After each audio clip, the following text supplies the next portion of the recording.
وعلیکم ورحمۃ اللہ تعالی وبرکاتہ۔ قرآن مجید اور احادیث طیبہ میں جہاں ماں باپ، بھائی بہن، اہل و عیال، رشتہ دار سے محبت اور ان سے میل جول رکھنے کے بہت سارے فضائل بیان کیے گئے ہیں، وہیں ان سے میل جول نہ رکھنے اور ان سے دوری اور ان سے رشتہ داری ختم کر دینے کی وعیدیں بھی بیان کی گئی ہیں۔ ایک واقعہ سماعت فرمائیں اور آپ اندازہ لگائیں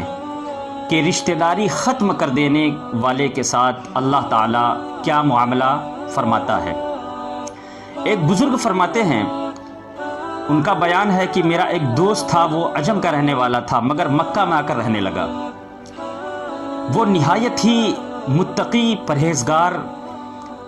اور ہر وقت قرآن کی تلاوت کرنے والا، نمازیں پڑھنے والا، خانہ کعبہ کے غلاف کو پکڑ کر ہر وقت اللہ تبارک و تعالی کی بارگاہ میں استغفار کرنے والا، وہ بہت ہی نہایت متقی اور پرہیزگار تھا۔ وہ بزرگ فرماتے ہیں کہ میں نے ایک اشرفی کی تھیلی اسے بطور امانت دی اور میں یمن چلا گیا۔ کچھ دنوں کے بعد جب میری واپسی ہوئی تو میں نے پتہ لگایا تو معلوم ہوا کہ جو میرا دوست ہے اس کا انتقال ہو گیا ہے۔ میں ان کے بچوں کے پاس گیا، ان سے پوچھا کہ میں نے تیرے والد کو ایک اشرفی کی تھیلی دی تھی، وہ تھیلی مجھے چاہیے۔ ان کے بچوں نے کہا کہ اللہ کی قسم کھا کر میں کہتا ہوں کہ ہمیں اس تھیلی کے متعلق کوئی بھی خبر نہیں ہے، کوئی جانکاری نہیں ہے ہمارے پاس کہ وہ تھیلی کہاں ہے اور والد گرامی نے اس تھیلی کو کہاں رکھا ہے۔ بزرگ فرماتے ہیں کہ مجھے بڑا صدمہ ہوا، بہت دکھ ہوا۔ اس بزرگ کی ملاقات حضرت مالک بن دینار رحمۃ اللہ تعالی علیہ سے ہوئی۔ حضرت مالک بن دینار نے پوچھا کہ تم پریشان دکھ رہے ہو، تمہارے پریشانی کی وجہ کیا ہے، سبب کیا ہے؟ وہ بزرگ کہتے ہیں کہ وہ اپنا جو واقعہ ان کے ساتھ گزرا تھا انہوں نے بتایا۔ حضرت مالک بن دینار نے کہا کہ مقام ابراہیم اور رکن یمانی کے درمیان میں مومنین کی روحیں، صالحین کی روحیں، اللہ کے مقربین کی روحیں جمع کی جاتی ہیں۔ رات کا جب آدھا حصہ گزر جائے اس وقت تم وہاں جا کر انہیں اپنے دوست کا نام لے کر آواز لگانا، اگر وہ یقینی طور پہ مومن ہوگا اور نیک پرہیزگار ہوگا تو وہ تم سے کلام ضرور کرے گا۔ رات ہوئی، وہ بزرگ آدھی رات میں وہاں آواز لگاتے ہیں مگر کوئی جواب نہیں آتا ہے۔ حضرت مالک بن دینار سے واقعہ بیان کیا کہ میں نے آواز لگائی مگر میرے آواز لگانے پہ جواب کچھ نہیں ملا مجھے۔ حضرت مالک بن دینار انا للہ و انا الیہ راجعون پڑھتے ہیں اور کہتے ہیں کہ تیرا وہ جو دوست تھا وہ جہنمی ہے، تو یمن چلا جا، اور یمن میں ایک کنواں ہے جس کا نام بیر برہوت ہے، وہ جہنم کے منہ پہ ہے، وہاں جہنمیوں کو عذاب دیا جاتا ہے، تو وہاں جا اور وہاں رات کے نصف حصے میں، آدھے حصے میں تو آواز لگانا، اس کی روح تجھ سے بات کرے گی۔ وہ بزرگ فرماتے ہیں کہ میں گیا، میں رات کا جب آدھا حصہ ہوا تو میں نے آواز لگائی، میرے آواز پہ لبیک کی آواز آئی، جواب ملا مجھے لبیک کی۔ جب لبیک کہا تو میں نے پوچھا کہ میرے دوست، میں نے جو اشرفی کی تھیلی تجھے دی تھی وہ تھیلی کہاں ہے؟ وہ شخص کہتا ہے کہ میرے گھر کے زینے کے نیچے اسے میں نے دفن کر رکھا ہے۔ اور بزرگ کہتے ہیں کہ میں نے پوچھا اس سے کہ تو اتنا بڑا پرہیزگار تھا، متقی تھا، غلاف کعبہ پکڑ کر تو اللہ رب العزت کو خوش کرنا چاہتا تھا، مسجد حرام میں تو نمازیں پڑھتا تھا، خانہ کعبہ کا چکر لگاتا، طواف کرتا تھا، اس کے باوجود تجھے اللہ سبحانہ و تعالی عذاب میں گرفتار کر رکھا ہے،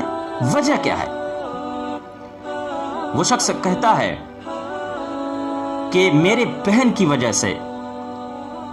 مجھے عذاب میں گرفتار کر لیا گیا ہے، میں اپنے بہن سے بے پرواہ ہو گیا تھا، میں اپنی بہن کی خبر گیری نہیں کرتا تھا،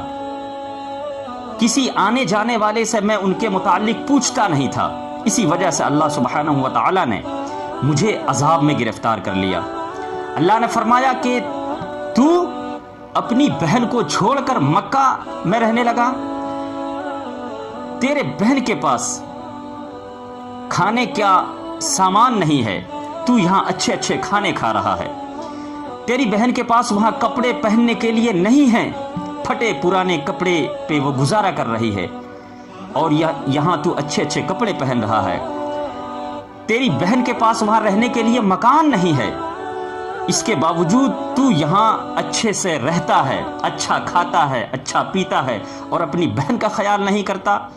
اللہ سبحانہ و تعالیٰ نے فرمایا کہ میرے عزت و جلال کی قسم، جو شخص اپنے اہل و عیال کا خیال نہیں کرتا، قطع رحمی کرتا ہے، تو میں اسے ہرگز معاف نہیں کروں گا۔ اور فرشتوں کو حکم دیا اور مجھے فرشتے لا کر یہاں عذاب دے رہے ہیں۔ وہ شخص کہتا ہے کہ میرے نامہ اعمال میں صرف یہی ایک گناہ ہے جس کی وجہ سے مجھے عذاب دیا جا رہا ہے۔ میرے بھائی، میرے دوست، تو جا اور میری بہن سے کہہ، اور اس سے کہہ کہ وہ مجھے معاف کر دے۔ وہ بزرگ فرماتے ہیں کہ میں وہاں سے گیا اور اپنے دوست کے گھر گیا، میں اپنے خزانے کو لیا اور اپنے دوست کی بہن کے گھر کی طرف روانہ ہو گیا۔ میں جب اپنے دوست کی بہن کے گھر پہنچا، میں نے سارا واقعہ بیان کیا کہ تیرے بھائی کو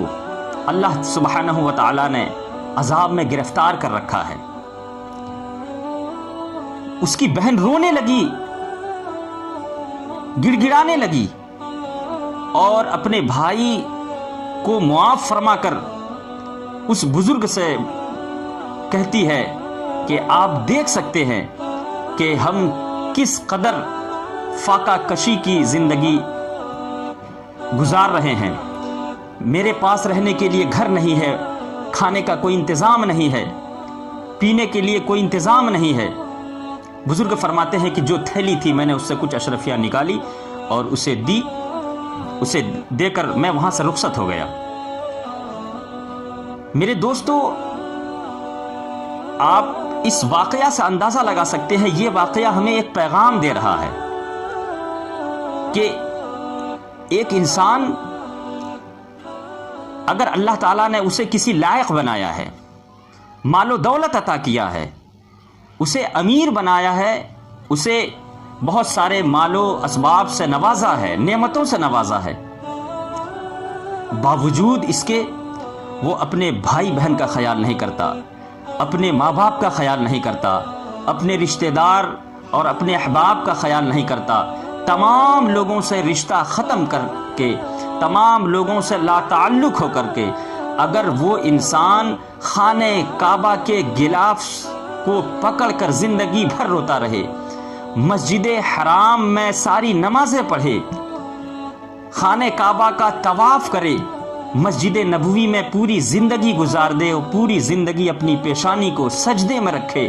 اس کے باوجود اللہ سبحانہ و تعالی اسے ہرگز معاف نہیں کرے گا۔ میرے دوستو، آپ حضرات سے گزارش ہے کہ اپنے ماں باپ کا خیال کریں، اپنے بھائی بہن سے ان کے تعلقات بنائے رکھیں، میل جول رکھیں، ان کی ضرورتوں کے وقت ان کی ضرورتوں کو پوری کریں، رشتہ داروں سے آپ میل جول رکھیں، ان کی ضرورتوں کا خیال کریں۔ اگر آپ اس طریقے سے زندگی گزارتے ہیں تو اللہ سبحانہ و تعالی آپ کے عمر میں برکتیں عطا فرمائے گا، آپ کے رزق میں کشادگی عطا فرمائے گا۔ اللہ سبحانہ و تعالی ہمیں اور آپ کو اپنے اہل و عیال، اپنے خیش و اقارب، اپنے تمام رشتہ داروں کا خیال اور ان کی ضرورتیں پوری کرنے کی توفیق و رفیق عطا فرمائے۔ میرے دوستو، اس پیغام کو جتنا زیادہ ہو سکے آپ دوستوں، اپنے اہل و عیال، اپنے رشتہ داروں اور پوری امت مسلمہ تک پہنچائیں، تاکہ اگر کسی نے بھی اس بات پہ عمل کر لیا تو انشاءاللہ تبارک و تعالی آپ کے لیے بھی اور ہمارے لیے بھی ذریعہ نجات کا باعث ہوگا۔ اگر آپ نئے ہیں، ابھی تک ہمارے چینل کو سبسکرائب نہیں کیے ہیں تو سبسکرائب کریں، لائک کریں اور بیل آئیکن ضرور دبائیں، تاکہ ہر نئی آنے والی ویڈیو سب سے پہلے آپ تک پہنچے۔ اجازت دیجیے، السلام علیکم ورحمۃ اللہ تعالی وبرکاتہ۔